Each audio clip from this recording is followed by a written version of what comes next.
Hi movie lovers, hit 3 cinema మీద నా opinion ఏంటో ఈ వీడియోలో మీతో షేర్ చేసుకుంటాను. ముందుగా ఈ సినిమాని డిఫైన్ చేయాలంటే నాకు గుర్తొచ్చేది it's a kick ass commercial cop thriller. ఒక థ్రిల్లరు ఒక కమర్షియల్ మాస్ ఫిల్మ్ కలిస్తే సో నాని గారు అన్నట్టు నిజంగానే హిట్ 3 సినిమాలో థ్రిల్లింగ్ మూమెంట్స్తో పాటు కమర్షియల్ ఎలిమెంట్స్ కూడా పుష్కలంగా ఉంటాయి. ఇలా ఎందుకన్నానంటే జనరల్గా ఇన్వెస్టిగేటివ్ థ్రిల్లర్ మూవీస్ అంటే మ్యాక్సిమం నెక్స్ట్ ఏమవుద్దా అనే టెన్షను, కిల్లర్ ఎవరా అన్న సస్పెన్సు, ఇలాంటి ఎమోషన్స్ని ఫీల్ అవుతాం. ఈ హిట్ సిరీస్లో ఇంతకుముందు వచ్చిన 1 and 2 కూడా ఒక ఇన్వెస్టిగేటివ్ థ్రిల్లర్ టెంప్లెట్లోనే ఉంటాయి. అయితే first time director Shailesh hit 3లో మాత్రం కమర్షియల్ థియేటర్ మూమెంట్స్ని కూడా క్రియేట్ చేశారు. అంటే అర్జున్ సర్కార్ క్యారెక్టరైజేషన్తో, వన్ లైనర్స్తో కొన్ని చోట్ల విజిల్ వర్తి మూమెంట్స్ని కూడా బాగానే పుల్ ఆఫ్ చేశారు. అలానే ఈ మధ్య మనం చూస్తున్నటువంటి వైలెంట్ ఎలివేషన్లు, బీజిఎంలు, బూతులు అన్నీ ఉంటాయి.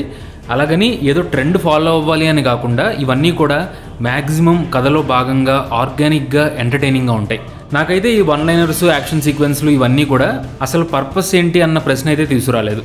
And this credit goes to Shailesh Kolanu. So Shailesh is back with a bang అని చెప్పొచ్చు. ఇంతకుముందు మన ఛానల్లో చేసిన ఒక వీడియోలో సైందో సినిమా బాగాలేదని చెప్పి నేను కూడా కంప్లైంట్ చేశాను. అలాగే అందులో శైలేష్ గారు మళ్ళీ బౌన్స్ బ్యాక్ అవ్వాలని కూడా కోరుకున్నాను. సో ఇప్పుడు హిట్ 3 సినిమాతో ఆ కోరిక అయితే తీరిందనుకోవచ్చు. ఎందుకంటే ఇంత పెద్ద స్కేల్ ఉన్నటువంటి యాక్షన్ మూవీని కన్విన్సింగ్గా తీయడం అంత ఈజీ కాదు. ఇప్పటి వరకు సక్సెస్ఫుల్గా ఓన్లీ థ్రిల్లర్ మూవీసే తీసినటువంటి శైలేష్ గారు హిట్ 3 మూవీతో ఫస్ట్ టైం తెలుగు యాక్షన్ జోన్లో ఒక ప్రామిసింగ్ ఫిల్మ్ మేకర్ అనిపించుకున్నారు. సైందో సినిమాలో చేసిన మిస్టేక్స్ని శైలేష్ ఈ సినిమాలో కరెక్ట్ చేసుకున్నారు. ముఖ్యంగా యాక్షన్ సెట్ పీసెస్ని రాసుకున్న విధానం అయితే నాకు బాగా నచ్చింది. అండ్ అలాగే వేరే కంట్రీకి చెందినటువంటి స్టంట్ కొరియోగ్రాఫర్స్తో కొలాబరేట్ అయ్యి యాక్షన్ పార్ట్ని చాలా ఎఫెక్టివ్గా ఎగ్జిక్యూట్ చేశారు. ఇకపోతే ఈ సినిమాలో నాకు బాగా నచ్చింది Nani in God mode.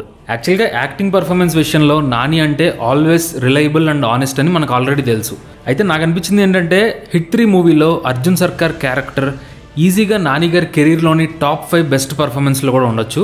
Of course మనం రెగ్యులర్గా చూసేటువంటి ఆ commercial angry Indian police trope ఇందులో కూడా రిపీట్ అవుద్ది. బట్ హిట్ 3 మూవీలో just only commercial masala moments మాత్రమే ఉంటే సినిమా గురించి మనం స్పెషల్గా మాట్లాడుకుని ఉండేవాళ్ళం కాదు. ముఖ్యంగా నాని అర్జున్ సర్కార్ క్యారెక్టర్ని క్యారీ చేసిన విధానం నాకైతే కొత్తగా పవర్ఫుల్గా అనిపించింది. సింపుల్గా చెప్పాలంటే దసరా తర్వాత నాని చేసినటువంటి మరో మంచి మాస్ మూవీ హిట్ 3.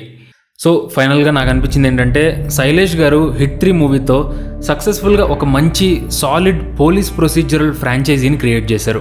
జనరల్గా ఒక పోలీస్ ఆఫీసర్ హీరోలా ఉండే సినిమాలు చాలా ఉంటాయి. అయితే ఇంతకుముందు 90s and 2000sలో మ్యాక్సిమం హీరో పోలీస్ అనగానే over the top action, melodrama, masala moments వీటి మీద ఎక్కువగా ఫోకస్ ఉండేది. అయితే నాకు తెలిసినంత వరకు గౌతమ్ మేనన్ ఘర్షణ తర్వాత పోలీస్ జాబ్ని, క్యారెక్టర్ని చూపించే విధానం స్లోగా మారుతూ వచ్చింది.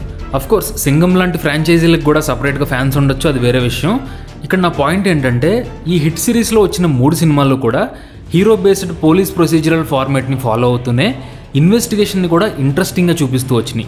అండ్ ఇప్పుడు ఈ థర్డ్ పార్ట్లో పవర్ఫుల్ అండ్ క్యారెక్టర్ సెంట్రిక్ యాక్షన్ని, థియేటర్ వర్తి హీరోయిక్ మూమెంట్స్ని చూసిన తర్వాత ఈ హిట్ ఫ్రాంచైజీ మీద నాకున్న నమ్మకం ఇంకా పెరిగింది. ఇకపోతే సినిమాలో సర్ప్రైజింగ్ క్యామియో గురించి ఆల్రెడీ చాలామంది తెలిసే ఉండొచ్చు, బట్ స్పాయిల్ చేయకూడదు కాబట్టి చెప్పట్లేదు. కానీ సినిమా మొత్తం చూశాక నా ఫీలింగ్ ఏంటంటే హిట్ అనేది జస్ట్ తెలుగులోనే కాదు, పాన్ ఇండియన్ లెవెల్లో కూడా ఒక సాలిడ్ పోలీస్ ప్రొసీజరల్ ఫ్రాంచైజీ అయ్యే ఛాన్స్ ఉంది. మూవీ లవర్స్, ఫైనల్గా చెప్పేది ఏంటంటే హిట్ 3 మూవీ నాకు నచ్చింది. మీరు ఒకవేళ సినిమా చూసుంటే మీకేమనిపించిందో కింద కామెంట్ చేయడం మర్చిపోకండి. Thanks for watching this video.